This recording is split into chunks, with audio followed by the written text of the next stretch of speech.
LDF convenor E P. Jayarajan BJP. Kerala പ്രഭാരി പ്രകാശ് ജാവദേക്കറുമായി ചർച്ച നടത്തിയത് മുഖ്യമന്ത്രി പിണറായി വിജയന്റെ അറിവോടെയെന്ന് വടകരയിലെ UDF സ്ഥാനാർത്ഥി ഷാഫി പറമ്പിൽ. ഇ.പി. ജയരാജൻ വിഷയത്തിൽ നിന്നും ശ്രദ്ധ തിരിക്കാനാണ് തന്റെ മേൽ വർഗീയ ചാപ്പ കുത്തുന്നതെന്നും അദ്ദേഹം പറഞ്ഞു. കാഫിറായ കെ ശൈലജയ്ക്ക് വോട്ട് ചെയ്യരുത് എന്ന ഓഡിയോ സന്ദേശവും വാട്സപ്പ് പോസ്റ്ററുകളും തെരഞ്ഞെടുപ്പ് സമയത്ത് വടകരയിൽ പുറത്തു വന്നിരുന്നു. അതിനു പിന്നിൽ UDF ആണെന്നാണ് LDF സ്ഥാനാർത്ഥി കെ ശൈലജ പറഞ്ഞത്. ഷാഫി പറമ്പിൽ വർഗീയ പ്രചാരണം നടത്തുകയാണെന്ന് CPM സംസ്ഥാന സമിതി അംഗം P. ജയരാജൻ ഫേസ്ബുക്കിൽ കുറിച്ചു. എന്നാൽ ഇതൊക്കെ ഇ.പി. ജയരാജൻ വിഷയത്തിൽ നിന്ന് ശ്രദ്ധ തിരിക്കാൻ CPM ചെയ്യുന്നതാണെന്നാണ് ഷാഫി പറമ്പിൽ പറയുന്നത്. ഇ.പി. ജയരാജനും പ്രകാശ് ജാവദേക്കറും നടത്തിയ ചർച്ച മുഖ്യമന്ത്രിയുടെ അറിവോടെയാണെന്നും അദ്ദേഹം ആരോപിച്ചു.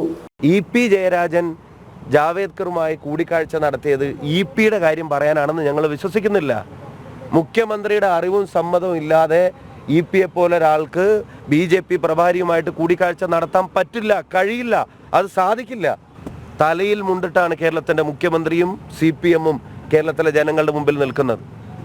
അപ്പോൾ അതിനെ സംബന്ധിച്ചുള്ള ചോദ്യങ്ങളിൽ നിന്ന് ഒഴിഞ്ഞു മാറാൻ എൻ്റെ മേലെ വർഗീയ ചാപ്പ ചുമത്തിയത് കൊണ്ട് കഴിയും എന്നിവരാരും ധരിക്കേണ്ടതില്ല എന്ന് തന്നെ ഞാൻ തുറന്നു പറയുന്നു.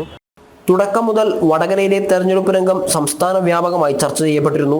തെരഞ്ഞെടുപ്പിന് ശേഷവും അത് തുടരുകയാണ്. ജനം, കോഴിക്കോട്.